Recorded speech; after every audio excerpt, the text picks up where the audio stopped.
looking for my screen.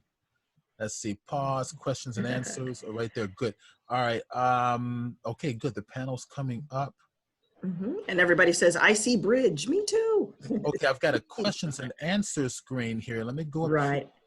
And I'll be handling the Q&A and manning the chat, and you can just go ahead with All right, so I don't need to worry about the chat. So you took my chat away from me. I didn't, but that's okay. It goes when you're sharing your screen. You can hit okay. or you're on Windows, Alt-H. Alt-H, all right. Chat. Let's see. There you go. There it is. Oh, yes. I like it. All right. I have it. Okay. That scared me a little bit. It's kind of the chat box. I can't see everybody's questions. No okay. problem. Cool. Let's see. More people are coming in here. More Phil Government. Hi, Jennifer. Mr. Phil Government Effects from Twitch. Welcome. Just posted a link to Facebook. Thank you very, very much. And Illuma Graphic. Hey, man. He says Steve is the man. See, that's the type of promoter I need. Hire this person. Let's see who else is on here. It's Curtis Rhodes. Welcome.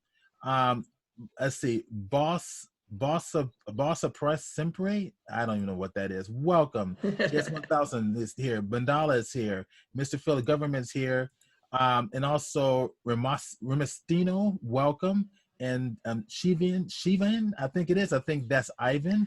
Welcome. There's a lot more on here, but it doesn't show all in my chat box.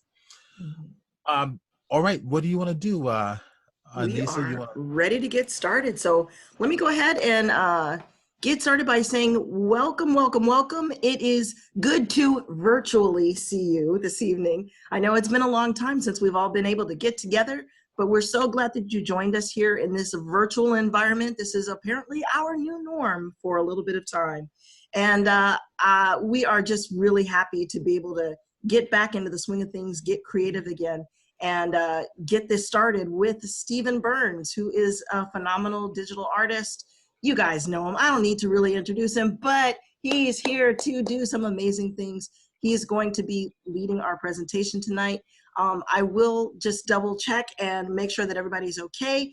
If you can see the Zoom control bars at the bottom of your screen, please make sure that you can see the chat window, the Q&A, and the participants/attendees will show who's available. I'm not sure if everybody gets to see all of that.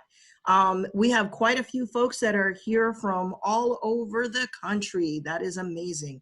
I see Hannah, I see Jennifer Cohen, I see Andrew Kavanaugh, I see lots of cool people. Oh my gosh. It's amazing. Thank you so much for coming out tonight. And we're gonna go ahead and get this started. I'm keeping an eye out on the chat and the Q&A tonight.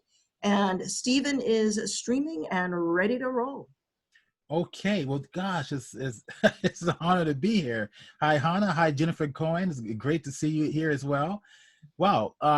Okay, so just to kind of give you a little bit of a rundown, I am actually streaming off of on the two networks. One is Twitch, and the other one is right here on Zoom for the LA Web Professionals User Group. This is sponsored by the LA Web User Professionals Group, and it is going to be based on enhancing your photography in some very interesting ways. Now, I want to just share a little bit as to who I am, and I'm going to go over here to my Behance site.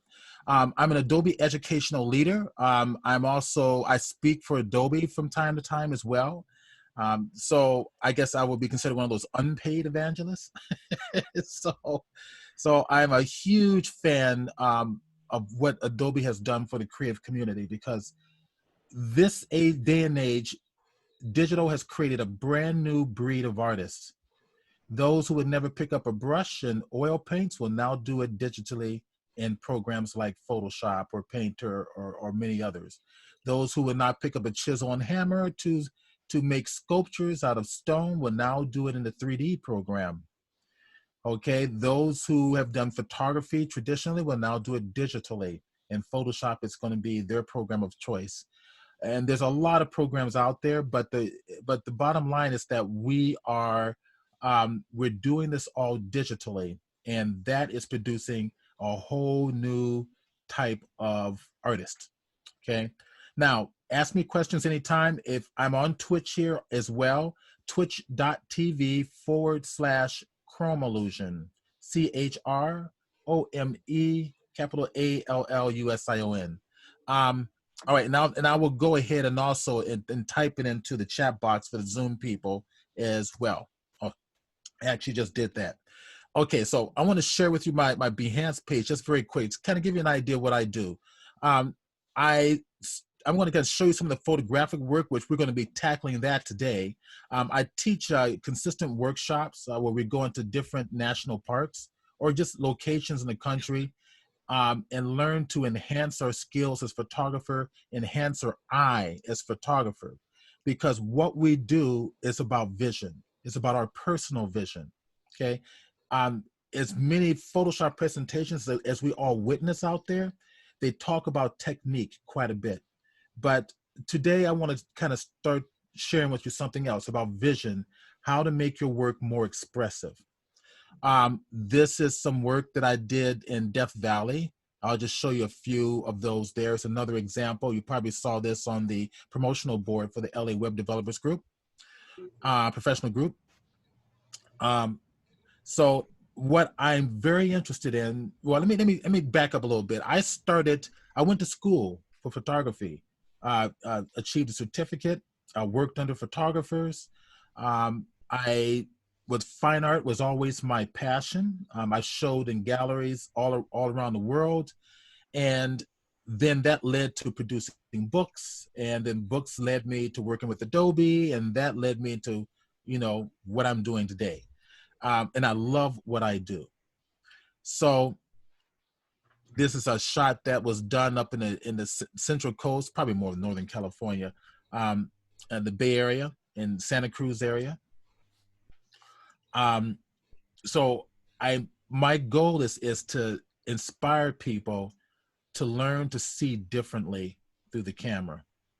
Okay, so this is some examples of some of the photography, and let me actually share with you other styles of work that I do. Let's kind of close this out here real quick. I'm also very interested in illustration. I'll share you a little bit of what I do there. And this is a combination of 3D, digital painting, photo compositing. And as I scroll down,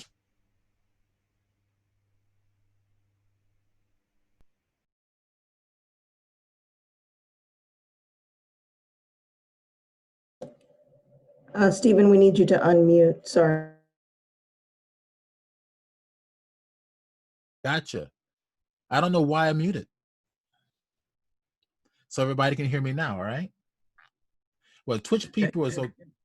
I'm good now. Okay, I know Twitch can hear me. I guess it was the other platform, Zoom. No, you were on just for you went off for just a split second, but I needed to have you unmute yourself. You're good. Okay, fantastic. So as I was sharing, I like to work with a variety of different mediums in digital, 3D, digital painting, photography, anything to basically express my personal vision, right? So is another example here. This is a combination of painting, compositing, paint, and no 3D here. This is all 2D in Photoshop. And this piece is not even finished yet. This one I did when I was actually presenting for Adobe on Adobe Twitch. So Adobe Twitch Live, I was one of their presenters. And this was a fun one here where I used a combination of Fuse, Photoshop, digital painting to create something kind of fun. Here's another example, a combination of 3D, digital painting, and also photography.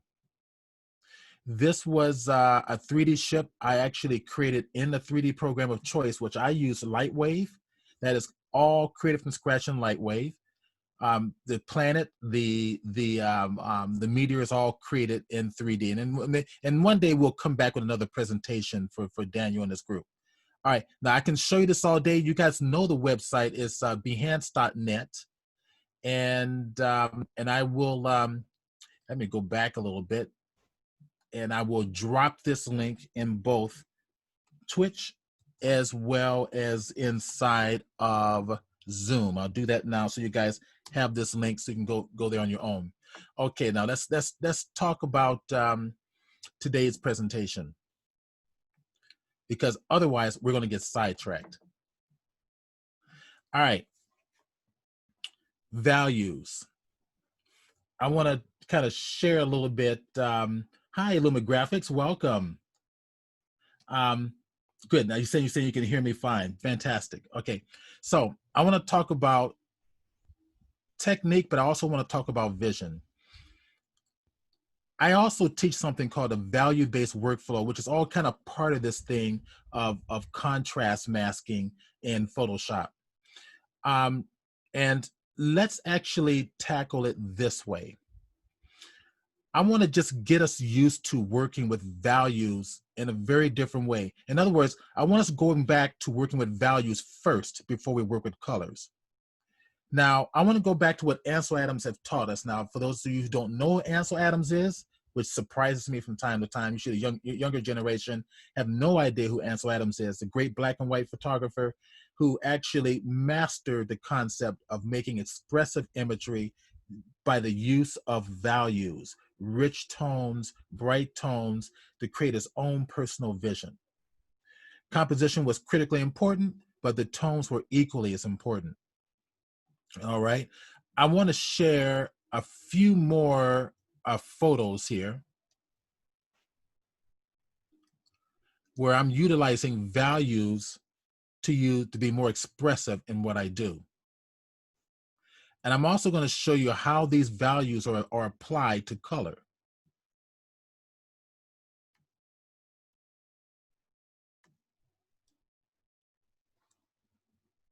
So composition is only half the battle.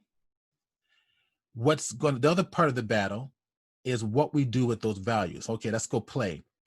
Let's grab something. Let's do this. Let's start with this one here. In fact, Command C, Command V, I'm going to duplicate it. And we're going to open this one up inside of ACR. All right. Now, let's think about our medium, the digital camera. I think understanding our medium is so critical as to how well we express ourselves as artists. Your digital camera is going to produce for you a very flat image. And it surprises me sometimes how many people get so used to the flat image that they don't always realize how much more can be done with it. One of the biggest problems we have as photographers, especially using the digital camera, is that color is the product that it produces from the get-go.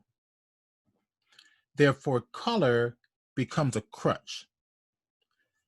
And let me share with you what I mean. Now, if we take a look at this image, this is a shot that I did off of a wall somewhere in San Diego. It was actually during Comic-Con. This was painted onto a brick wall. I thought it was kind of a fun little image. I figured I'll use this as a great example just for this particular tutorial. Now, what I would like to do is enhance this, but the problem is that the color gets in the way. Now, most of us, what we do is we come in here and we start playing with things like contrast to kind of enhance it, to get it to really jump out. So what I'm going to suggest to everybody in starting off this presentation is that color at first is going to be your enemy. Get it out of the way. Okay? It's a crutch. Get it out of the way completely. So in ACR, besides the point that we start off with going to the lens correction and telling it to remove chromatic aberration and enable your profile for your lens, that's the first thing you should do with all of your imagery.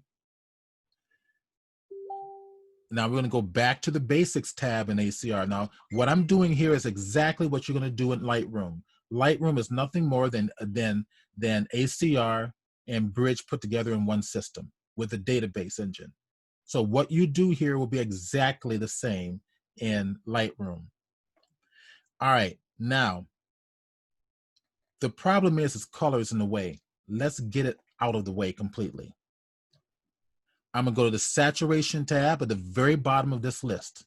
on the right-hand side, and I'm going to pull the slider all the way to the left so that we're going to eliminate the color. Now we're going to look at this and start to think about, okay, what do we have here? Is this expressive tonally? And that's important. Is it expressive tonally? What that means is, does this image that we're looking at here have depth, right? Does it have that three-dimensionality, the foreground, the middle ground, the background? They become distinctive so that it leads your eye into a world of very interesting possibilities. All right, so looking at this image, the answer to that would be no. It lacks depth. Okay, now let's achieve depth by understanding what these sliders are doing. Now, Adobe originally designed ACR so that you're working from the top down.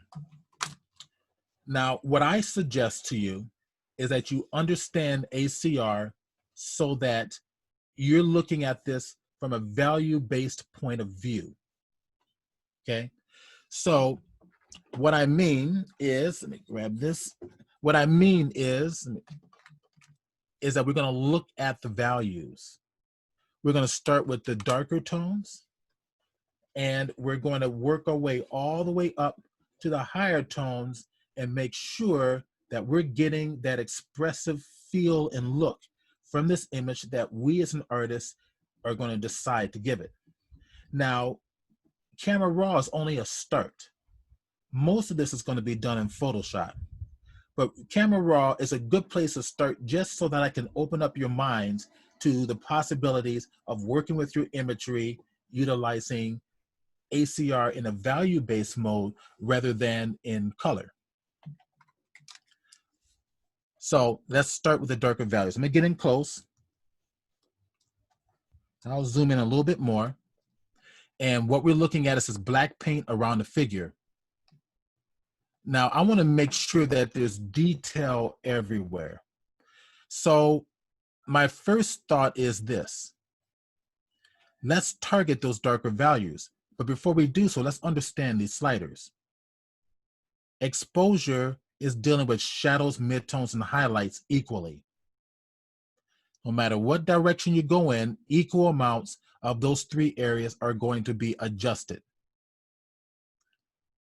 Contrast is the devil. Stay away from it. Make it a habit not to play with contrast. What contrast does is it ignores your midtone and targets your shadows and highlights. Adobe has given us the ability to target those shadow and highlights manually in much better ways, which I'm about to show you. I'm not going to show you anything that you probably would consider new. I'm just going to show you a different way of thinking.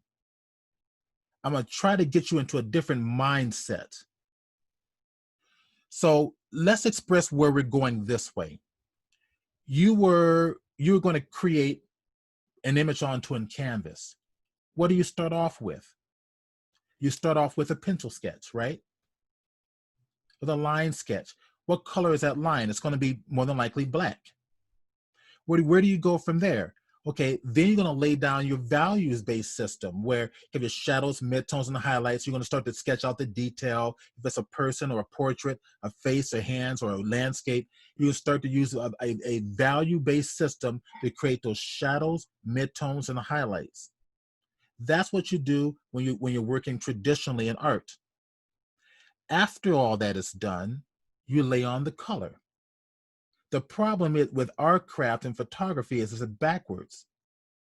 We're working with color first, trying to get the value, when we should be working with the value first to get the color. And then all that's going to feed into this whole contrast masking system. All right, so keep in mind, this is just to get you guys into a different headset. Now, I zoomed in close here, looking at the darker values. I'm coming right down here at the bottom. I'm going to just bring up those shadow values just a little bit, and you're gonna see why in just a moment. My shadows is represented, if you look at the histogram up here, I'm going to kind of mouse over it. You can see like a little gray highlight will mouse over a section of values. The left is your extreme blacks, your brighter blacks, your midtones going to the middle, whites, and then your extreme whites. All right. Now, when I'm creating, I don't care what the histogram says, because you care about how your image looks, how expressive your image is going to be. So we're not interested in being technicians as we are being artists. So I'm going to come over here to the shadows. I'm going to start with the shadows. I'm thinking, okay, shadows have detail. They're pretty detailed. I want to bring out a little bit more detail. I will accomplish that by going to the shadow slider and bring up the values. See that? Bring up the values in the lower tones just a little bit. Just a little bit. Okay, why did I do this? The goal here is to control the detail in the shadows, bring the detail out of the shadows so I can just push them right back down to get a good starting image. The best tool to use that I found in ACR and or Lightroom is dehaze. Because what is dehaze? It's simply taking the haze out of the atmosphere. How is it accomplishing that? If you look in an image, in say a landscape, and you look further back in the background, you notice things are getting hazy. So how is dehaze working? Your higher values in your landscape never change. What is haze doing to your image? Haze is not affecting your higher values. It's affecting your lower values. Higher haze won't touch the highlights, but haze will take those lower shadow ranges and pull them up brighter, thus flattening your image out, thus making it hazy, right? All right, so if I come, bring shadows up a little bit for the purpose of bringing detail into these areas, now let's bring back the richness in the shadows. That's what the dehaze does. So if I go to the dehaze slider and bring it to the left, it hazes it up.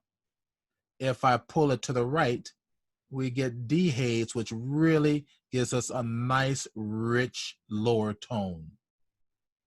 And already we're starting to see some sharpness enhancement in here, because we're not sharpening it, we're messing with the values. Okay. When I work with my photographic images, I don't ever use sharpness. I don't need to. If you understand values and contrast, you can control all of that. So once the dehaze is down, nice and black, now I can, let's go ahead, I'm gonna zoom back a little bit on this, we can see the whole thing.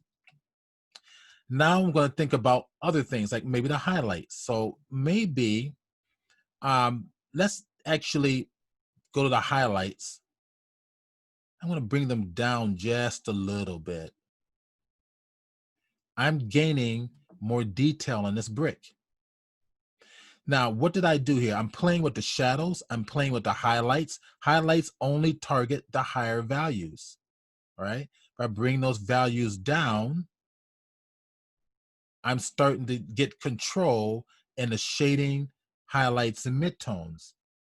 Okay, now what we've done, in addition to controlling the shadows, controlling the highlights, is we made it flat in two areas.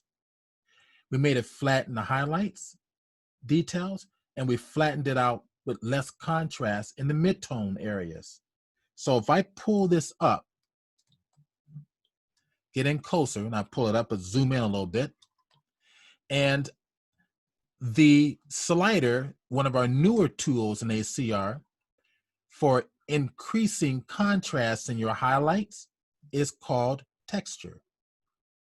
So if I go to the texture, pull it to the left, you see it starts to flatten out a little bit. If I pull it to the right, it looks like it's sharpening it.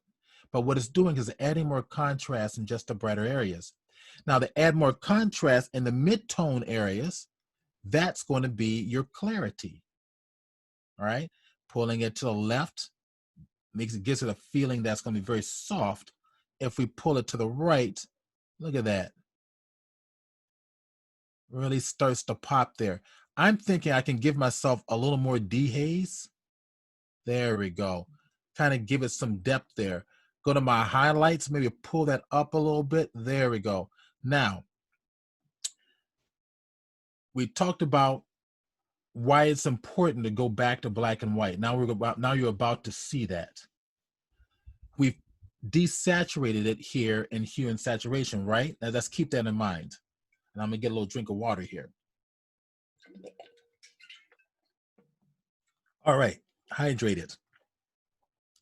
So we pulled this out to pull the color out. Now, I mean, think about this. We haven't even touched we brought the shadows up a little bit.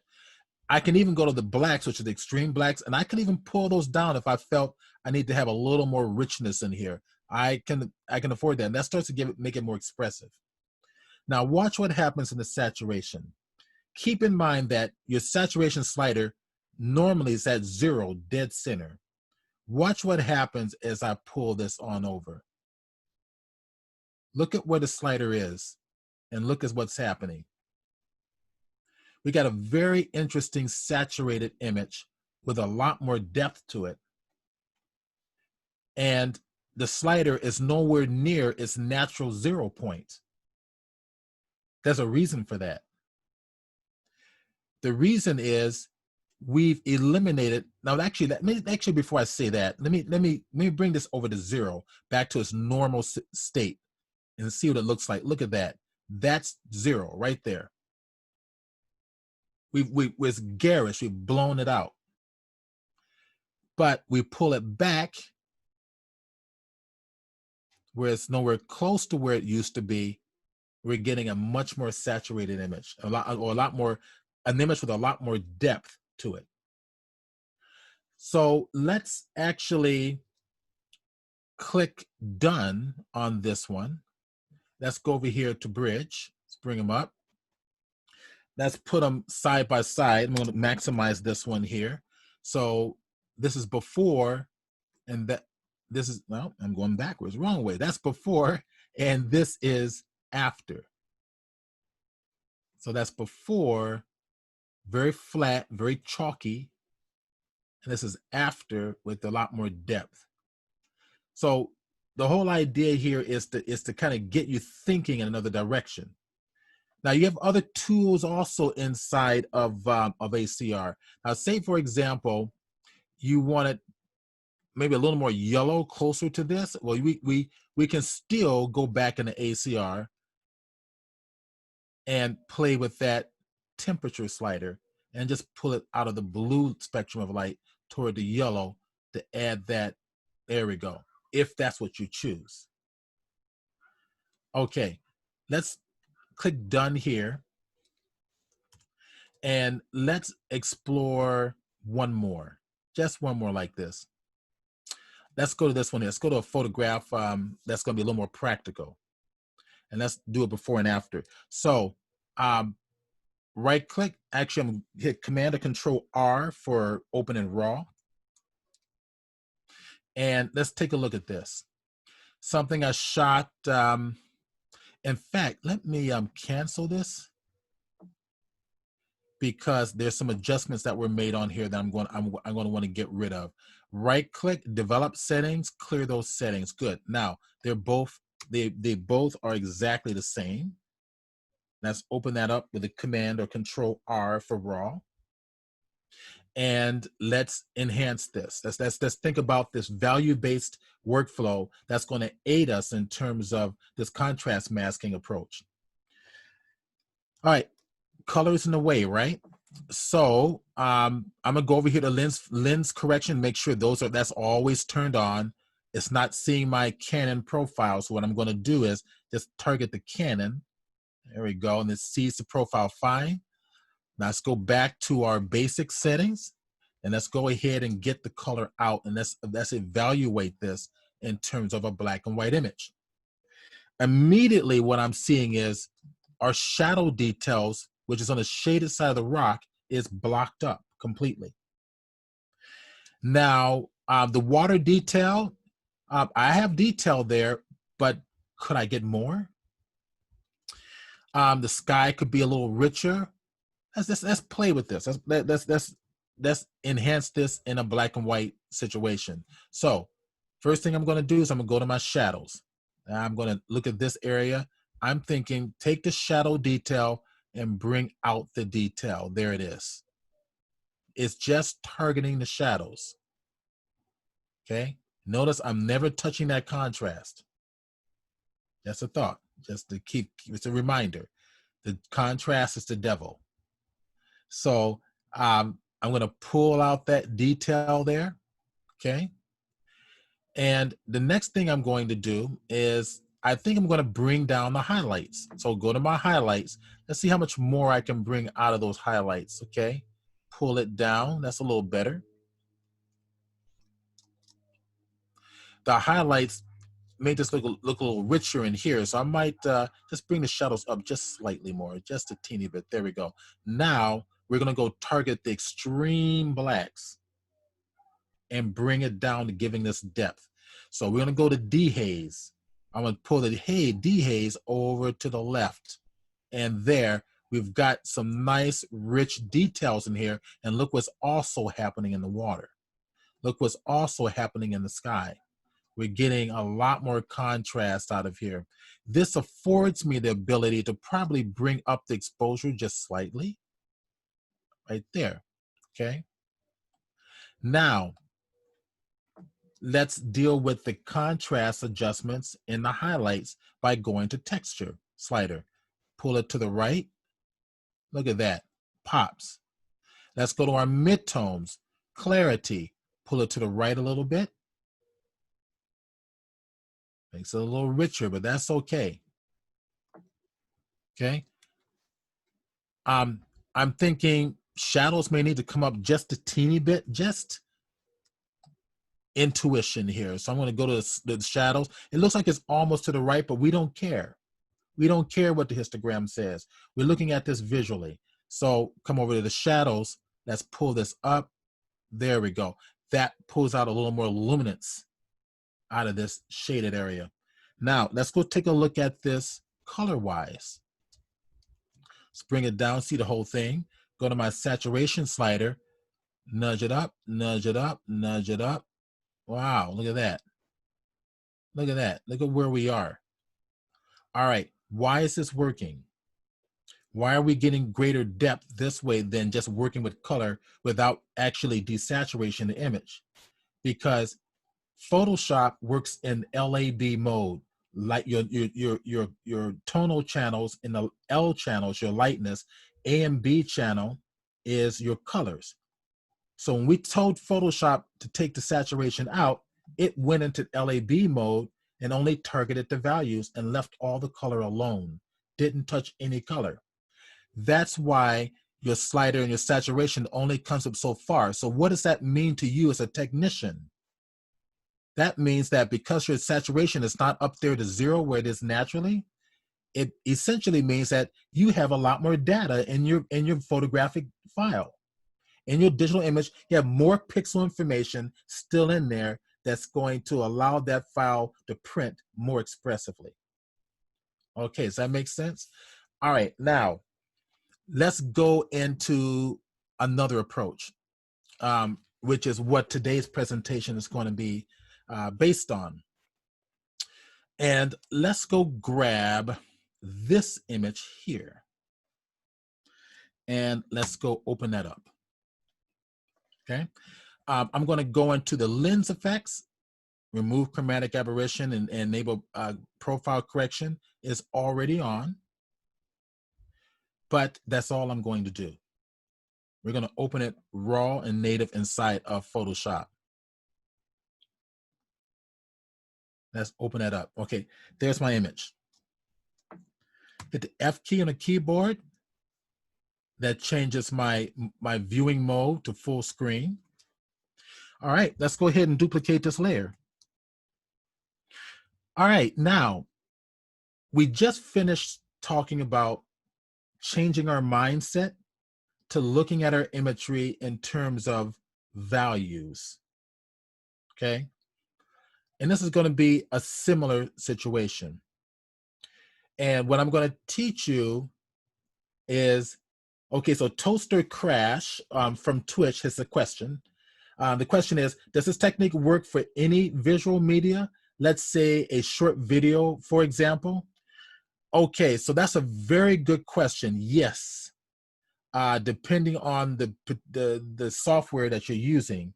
I believe After Effects and Premiere Pro has ways of targeting your shadows and your highlights to help you to adjust. And I think I'm not sure. I think it's an HDR filter in some of those, or it's not really called an HDR filter, but it's a HDR-like filter in some of those video editing programs that allow you to do it.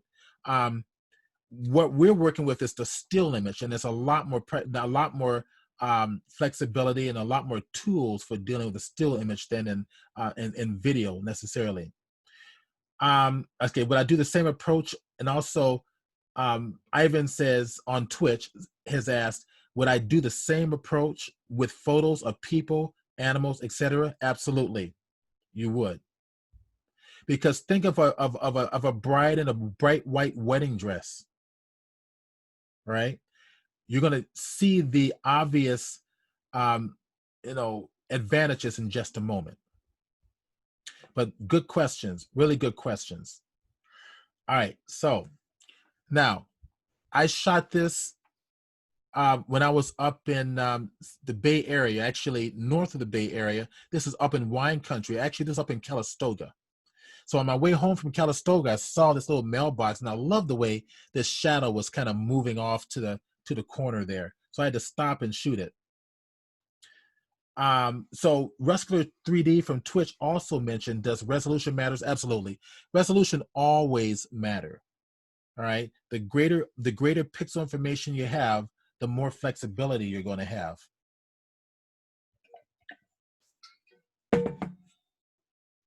Okay. So, and I'm looking at questions on Zoom and no questions there. Cool. All right. I guess everybody's following along with me. Any questions, stop and ask. I'll stop and ask, stop and answer them as best as I can. All right, now, if we take a look at this, I'm going to zoom in close here. There is detail in the whites. There's lots of detail in there. I want to be able to control that. I want to be able to control my shadows, my highlights, and midtones. Okay, let's zoom this down. Let's start with this. Where are we going to start? We're going to start with channels. Okay, so in fact, to make this a little bit more easier for you guys to follow along, I'm going to pull the channels out of here so that we're looking at the layers and the channels at one time.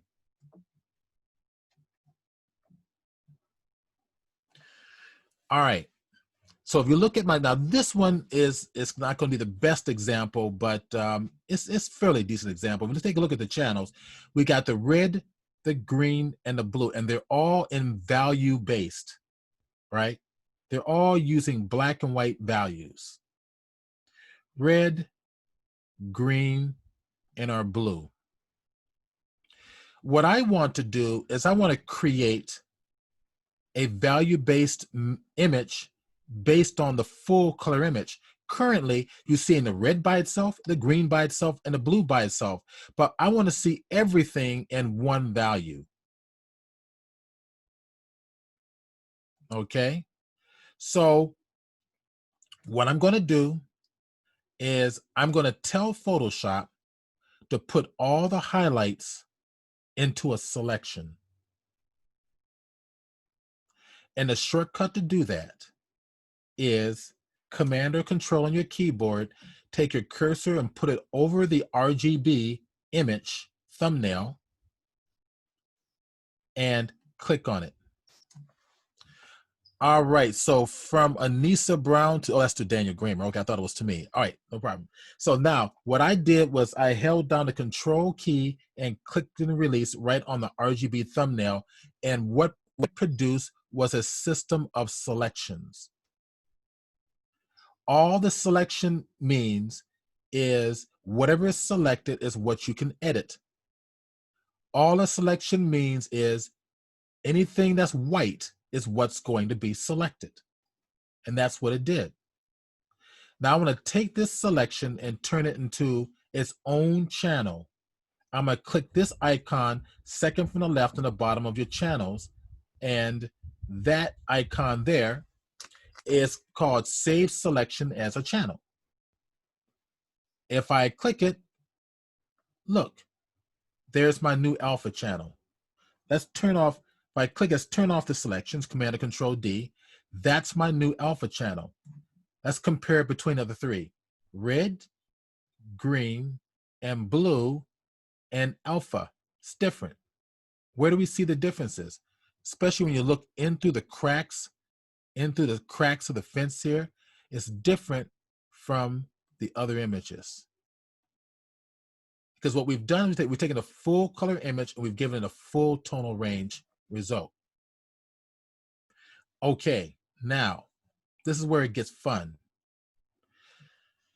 Okay, so a lot of us should be familiar with utilizing layer masks, where the white areas within the mask will allow you to make an effect to your image. That's essentially what we're going to do. We're going to create a mask based on these channels. Thus, we're going to learn to control the contrast, thus contrast masking. All right. Okay, Stephen, so we have a question from Joanne who's yes, just asking, was saw it. that command click or control click? Okay, great question. So control or command. So control in Photoshop, and for PC people, command for Macintosh people. Essentially, it's the same shortcut. And let's see, any other questions there? Okay, so what is your actual name? I'll read. Oh, that's Anissa talking to somebody else. Sorry. All right, here we go. We're going to keep going here. Okay. Let's further understand this process. I just created an alpha channel. Essentially, it's a mask. The key to mastering Photoshop is mastering selections. Selections, masks, and channels are all exactly the same thing. So if that's true, then I should be able to make a selection from this new alpha channel that I created. Yes, I can. And I just showed that to you. Command or Control, click on it. All right? And it just made a selection. Now, if I make a brand new channel from this, like I hit that little icon from the bottom left-hand side, it's going to be exactly the same as the other one. If I click on each one, they're both exactly the same. Just making a point here. So let's delete this one. So Command or Control, click on this one, gives me my marching ants. Now, here's where it gets fun. I'm going to use an intersecting technique. I want to be able to control the highlights here, but I want to select less highlight. The brighter portions of this image is basically going to be a result of selecting those areas in addition to these bright areas in percentages to make an effect eventually. But I want less of these areas around here. I want more of the highlighted box. So with the selection running, as we see here with it live, all I'm going to do is hold down all three modifiers, Command and Control, Alt or Option, and Shift held down together. With all three modifiers held down together, I'm going to click on the Alpha 1 icon. on the channel. Click it and look, the selection changed. It got smaller. Well, let's make another alpha channel from those selections. And let's click this little icon, second from the left here. And let's click on that one. See? Interesting, huh? Well, okay, so we selected less of the white. What if I want to even select less than that? All right? I want to really hone in on the mailboxes. I can do it again. Command click on that channel, hold Command, Option, and Shift together, click on that alpha channel, it intersects it with itself. Now make a new alpha channel, and this is what we have. Okay, so, well, think about it. What could we do with these at this point? All right, let's take a look at this. Alpha 1, we got a basic tonal value based on the full color range of the image. The goal of us as an artist is to target more of the brights in this image. This is a lot of the midtones being selected here. So we go to Alpha 2. That's much better. Richer, deeper areas. That means these areas that are darker are going to be selected. These areas that are almost black will not be selected at all. But still, it may be a little bit too much. So I will go over to Alpha 3, and now you can see that these are almost black in there. Now I can go even further if I want to.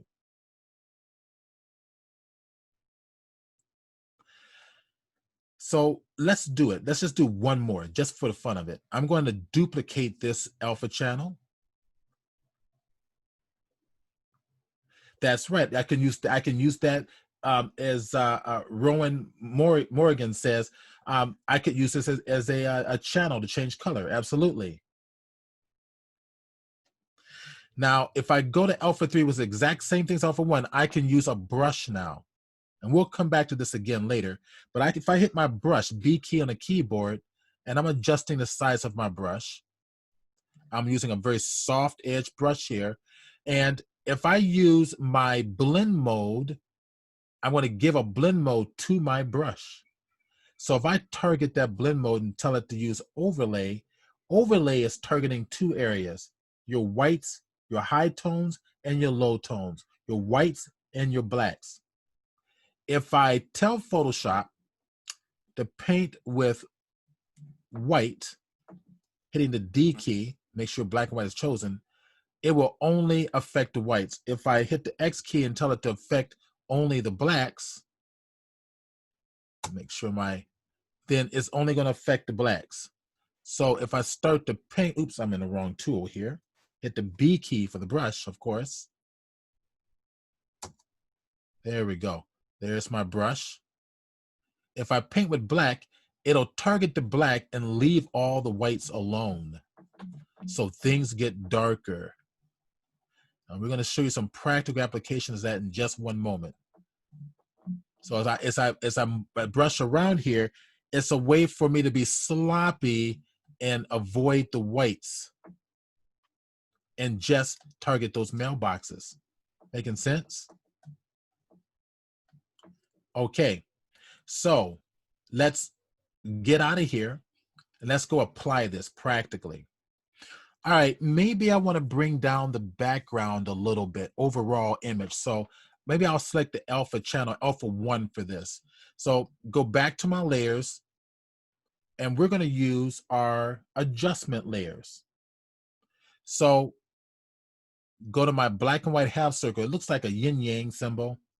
And if I target my curves, okay, see my curves adjustment and properties, I can make an adjustment. So currently the mask is black. So if I can make it darker or make them brighter. But the goal here is to target the brighter areas over the darker areas. So maybe what I will do is place in here that alpha channel, the alpha 1, right? So there's alpha 1 there. I'm going to take alpha 1 and put it inside the mask or on the adjustment layer for curves. I'm going to accomplish that through a command called apply image. Basically means apply an image from somewhere else into the area that you have selected, right? So if I target the mask, image, apply image, I'm in this current file. I'm using the merged layer, but what do I want to be placed into this layer? Currently, it merged the RGB image into one value, placed it into that channel layer. I don't want that. I want the one I created called alpha 3, alpha 1 right there, the first one. So, okay, Mandala has a question. He says, Photoshop won't let you just drag the mask of the channels list into the mask portion of the layer. I'm not quite sure what you mean. There's a better way of doing it, Jason, and I haven't shown you yet. That's coming up next, so hold tight. All right, so if I target OK, you can see it's placed that image into this channel.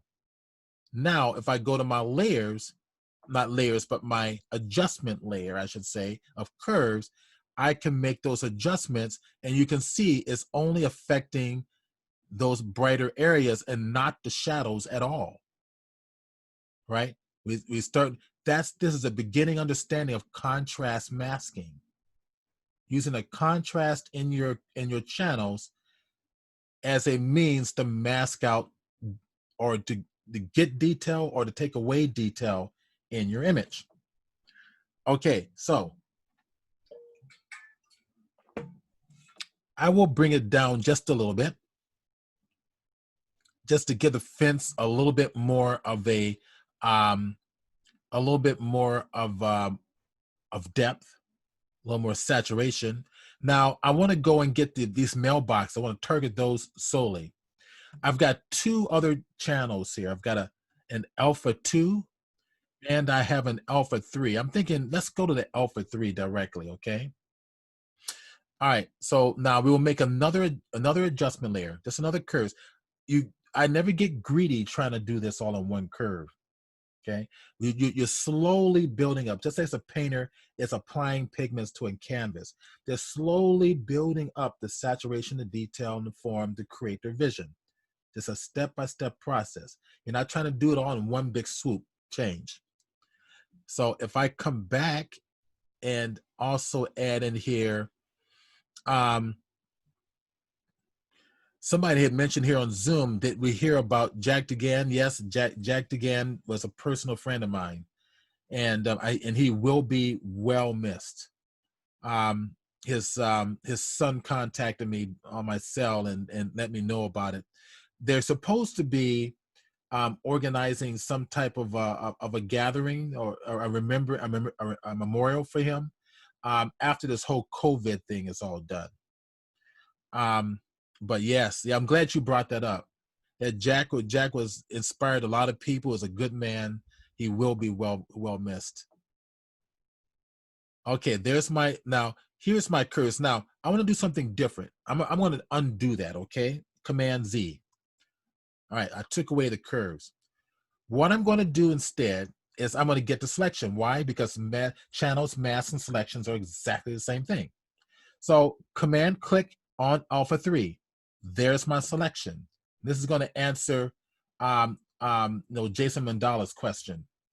I hit Command click on alpha 3 to get my selection. All I have to do now is simply come over to the adjustment layer and apply my curves, and that's going to create the curves based on my selection, which is the same thing as alpha 3. So if I hold the Alt or Option key on the keyboard and click and release on the icon for the mask on the curves layer, it's going to give you, it's going to allow you to view that adjustment right there on this screen. Okay. All right. So let's go back to standard layer. Now we can make some adjustments here. make it, see how I'm isolating those values. So I'm messing with more the mid-tone of the image. I can also take the highlights and just bring them straight down to flatten it if I want to, okay? Or add a little more contrast just in those areas that are selected. So Jason's asking a question, Jack who? Well, you didn't know Jack DeGan. I'll tell you later. There we go. See that? Look at the detail that we're able to achieve at this point. Okay. All right. So this was kind of a starter image I wanted to kind of start you with. Now, let's kind of go backwards here. What we want to do next is actually start thinking about the shadow details as well. So if we could actually target the highlights, couldn't we also target the shadows? So let's think about that. So we're going to take a look at our mask right over here. Actually, let's go back over to here and take a look at all of this. All right, now what we're going to do is we're going to think about which one of these channels is probably going to help us to actually isolate the shadow details in here. Okay. Now we're going to, after this, we're going to go to an image that's a little bit more sophisticated and a little bit more practical, where you can see how to apply all types of adjustments to various areas of your image. So that's applying that contrast masking technique. All right, so if we take a look at the shadow details here, let's get my Wacom pen. I want to target just most of the shadow area. So I can do it in a couple of ways here. Let's go ahead and command click on the alpha channel. Let's give it another mask, which is going to be a curves mask. And I've got too many things highlighted over there. I want to go right up to RGB. There we go. Now, I'm going to Alt or Option click right on the mask. And I'm going to need to tell Photoshop to target the shadows. And I think you guys know where I'm going at this point. We can simply hit the invert command. Image menu, adjustment, invert, or Command or Control I. That's what I'm going to do. I'm going to hit Command or Control I. You see what we're doing?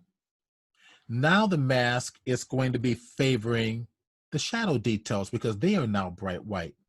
And it's going to mask out the effects onto the highlight details. So if I click on the adjustment layer and play around with the curves, see? It's just going to play around with these details here on the areas outside. Now, I could have made it more extreme, but to save time, I think you guys get the point. All right, so I don't see questions. If you have any questions, probably a good time to go ahead and pop them in there. Let's go get a different image. Let's go close this one out.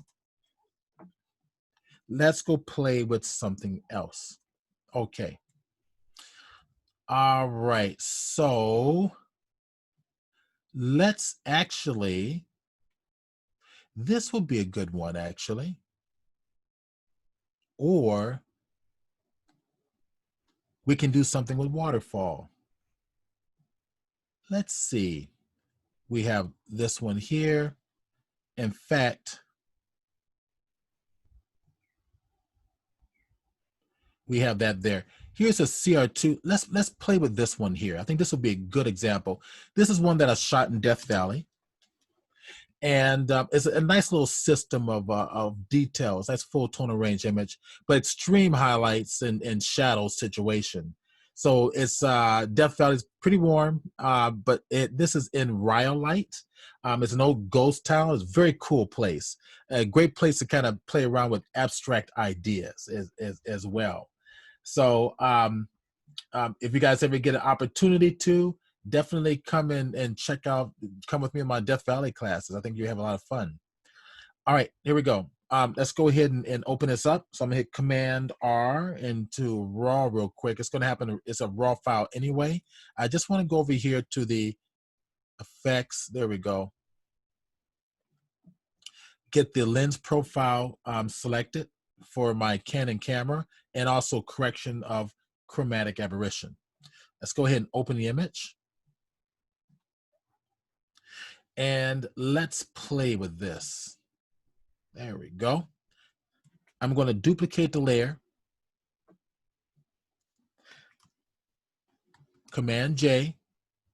The next thing I'm going to do is I'm going to go ahead and right click on this one, and I'm going to make it a smart object. For this particular tutorial, it doesn't matter. I don't really need to make it a smart object. But let's go play with the idea of this contrast masking. So we've got one area for shadows. We have one area for the highlights. We have to decide how this image is going to express itself. So I'm gonna go to these three channels: red, green, and blue. All right. One of these may do better. Red, the shadows are coming up a little bit. The green, they're a little bit deeper. Blue, let's see, green and blue, probably blue's even a little more richer in here. Okay, and I can even use one of these channels to create an alpha channel, but I want to see what it would give me with the overall image. So targeting the RGB channel, command click on it, and then I'm going to go ahead and make a fresh channel from that. And I'm going to take a look at it and compare the other. Alpha 1 to blue. Okay. Yeah, Alpha 1 has deeper shadows. I like that. Green, still the shadows are too light. That's Alpha 1 again. And then red. Yeah, Alpha 1 is the best. So Alpha 1, doing it this way gives you a little more options in terms of looking at the potential masking situations. Okay, so this will be an ideal mask for shadows and highlights separately. Let's go ahead and target these highlights. All right, so in the alpha channel, command click right on the alpha channel icon. That gives me the highlights only. Right, that's giving me the highlights from this image. Now come down to create a mask from that selection. Second icon from the left.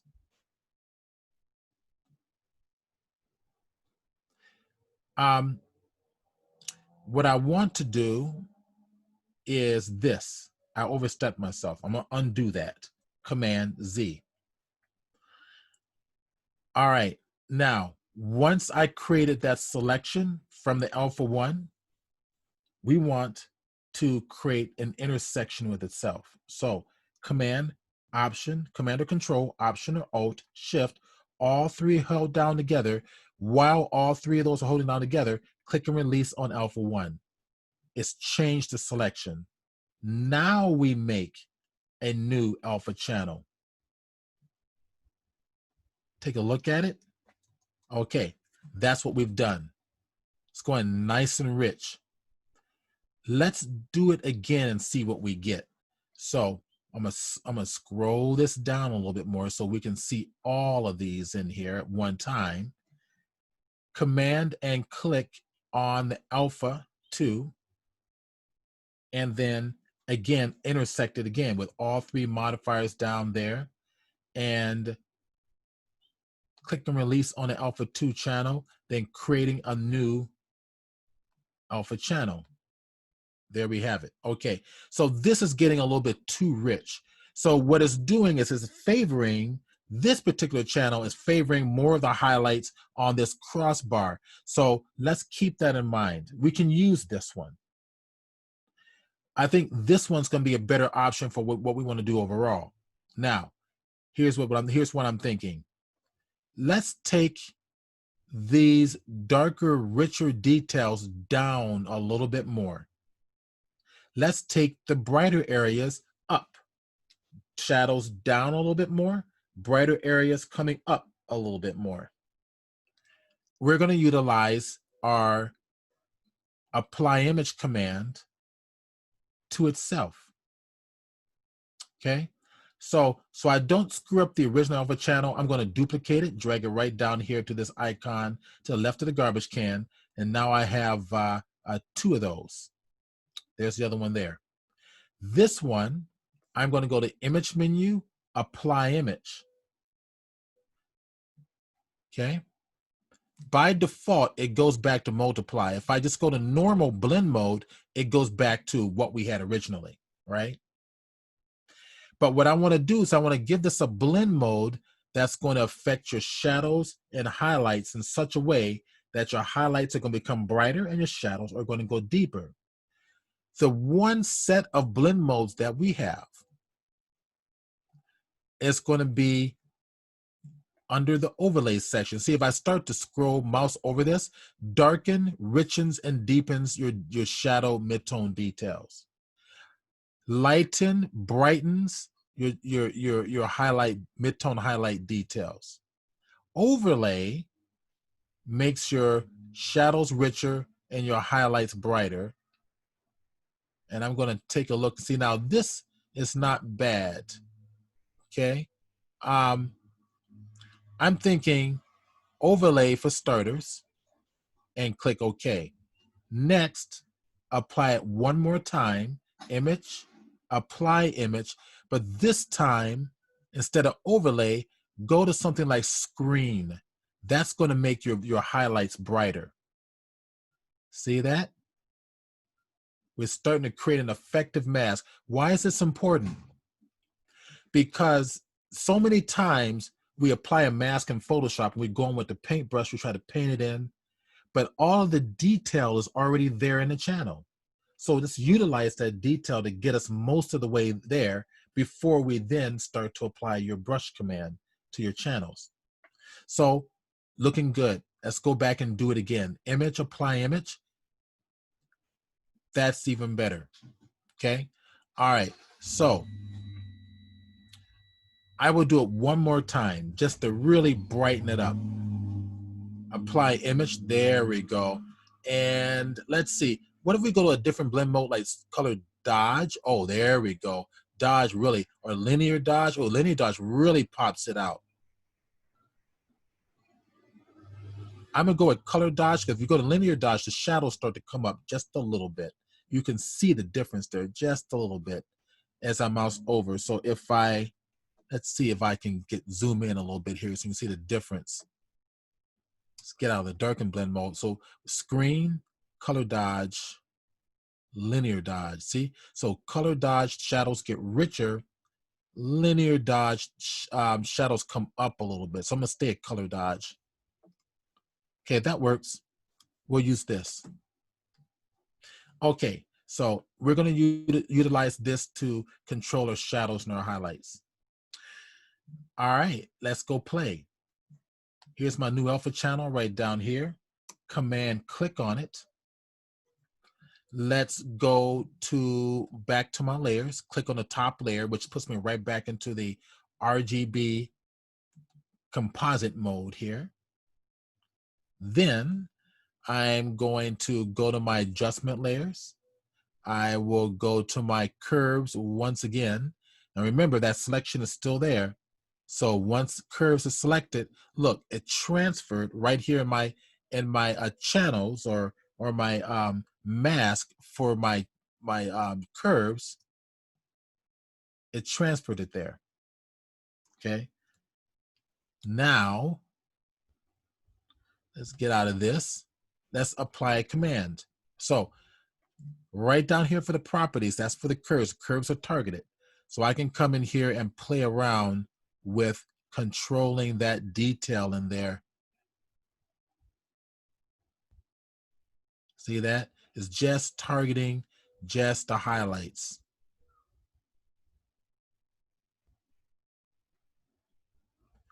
Now, another technique you can use also is you can add a slight Gaussian blur to this particular adjustment. So with the mask targeted, filter, let's get in a little closer and see if we can see the effect here. Oops. Let's go maximize that once again. There we go. Filter blur, Gaussian blur. And you can kind of see how the edges are starting to blend in a little better. Now this image is actually does have a double shadow there. That's a little, the camera movement there. So just to make you aware of that. So if I adjust it more, you can see it's blending in the shadows and highlight a little bit more effectively. Okay, so what if I want to add maybe a little more contrast to the shadow areas? Not necessarily make it deeper, but just add a little more contrast. So I could duplicate this adjustment, right? I'm gonna go into the adjustment, take the adjustment away. Now I'm gonna want to inverse this mask. I'm gonna option click on the mask, Command I on the mask, so we're targeting the opposite. And then what I'll do is go back to the adjustment, and just so that it gives you, see, now we can target the shadows everywhere. Now the beauty of this is that it's everywhere in the image. Wherever you have shadows, you've got total control. You don't have to come back in here and use a brush and try to get it right, or use selections to try to get it right. It's all done right here in your channels, right? So let's see, we wanted to make more contrast, so I can bring the shadow areas down and bring the highlights up, giving you an S curve, and look at the detail that you just pulled out just in the shadow areas alone, right? So if I do before and after, before and after, clicking on eyeball. Is that making sense, guys? It's pretty fun stuff. So now here, remember that one that I did that was really dark? It was this one here. Okay, this would be ideal just for targeting just this long pillar here, because this one is much brighter than everything else. So could I come in here and make a selection? I could, but then what am I missing? I'm missing all of this little fine little ripply detail, because this pillar is not linear. There's ripply detail of concrete and pits and nudges all the way across here. And this technique I'm showing you guys targets all that detail. It's already in the channel. Why try to go in there and mask it out by hand? Right? Is that making sense? So contrast masking techniques. So let's kind of bring it down. Let's go play with this one. So there's the alpha channel that I want to target. I think what I'm going to need to do is knock these other values down first to make this the most successful. So let's see. Charles Allen says to all panelists, is it my imagination? It appears that the technique is changing the hue of parts of the selected when curves adjusted. So I'm not sure what you mean by that. So here, let's go to here. And if I make adjustments, it's not targeting the hue. Well, honestly, I'm not really, let me put it this way. It could be, honestly, and I'll tell you why. Because I'm targeting my adjustment curve to the entire image, color and tonal values. It's an RGB image, right? So when we apply curves to an RGB image, it's affecting the red, green, and blue channel equally, right? when it's doing that, it is going to cause some color shift. That's just the way it's going to be. If you apply curves to any image, whether it's a portrait, a landscape, abstraction, whatever you're shooting, you apply curves to it, you're going to apply some type of color, change.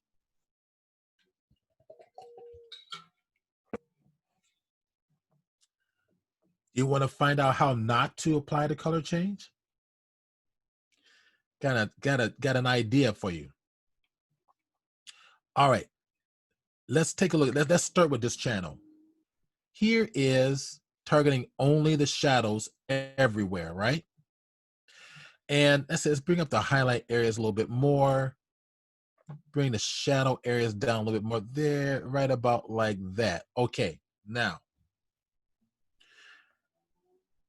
if I don't want this to target any color, and I only want to target just the value system, then change your blend mode from normal to luminosity, and that will not touch your colors at all.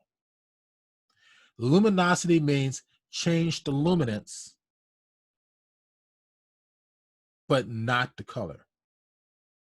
So if we go to this curves over here, targeting your highlights, let's get in closer, okay? Hit the F key on the keyboard, and let's zoom in a little closer and see if it's any visually much of a change.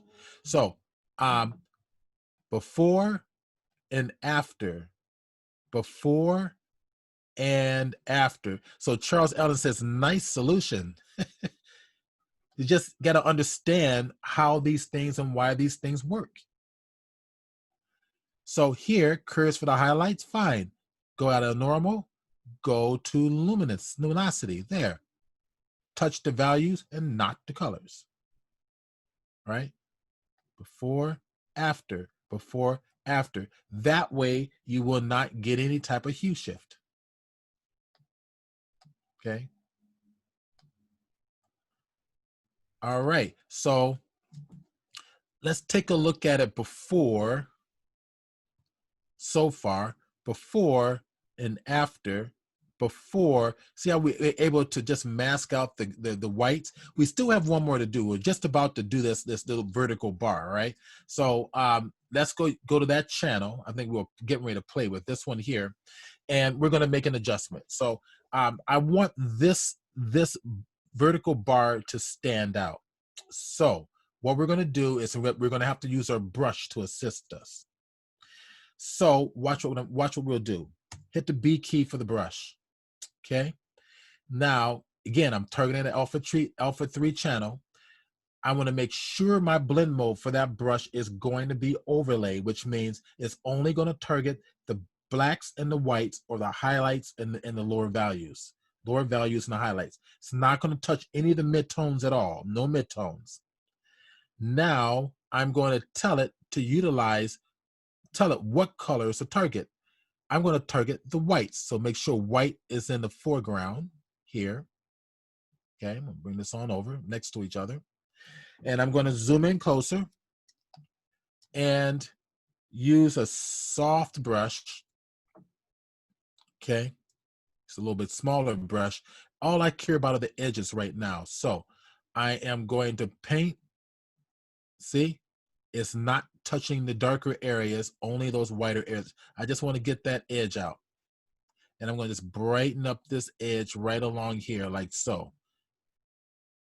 Just a little bit. Just a little bit. And just brighten up just a little bit. Just a little bit. That's all I need. I want that extra detail in there. Now, hit the X key to go to black.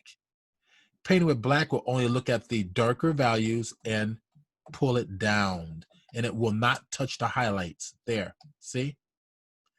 Just get all this down. Now, from this point, to save time, is L key for your lasso tool, and just lasso all this. And do what? Fill with the foreground color, Alt or Option, Backspace, or Delete. Fills with your foreground color. Come down here to the bottom, do the same thing.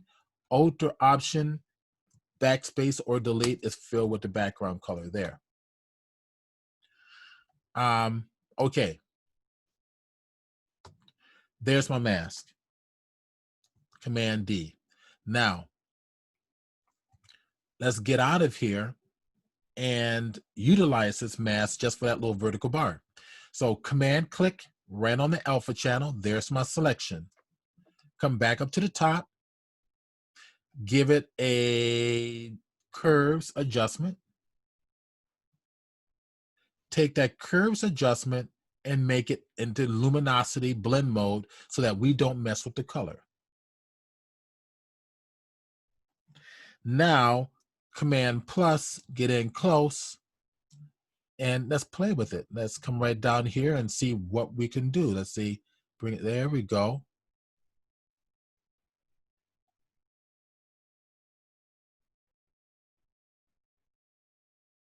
So we're just targeting that one little area.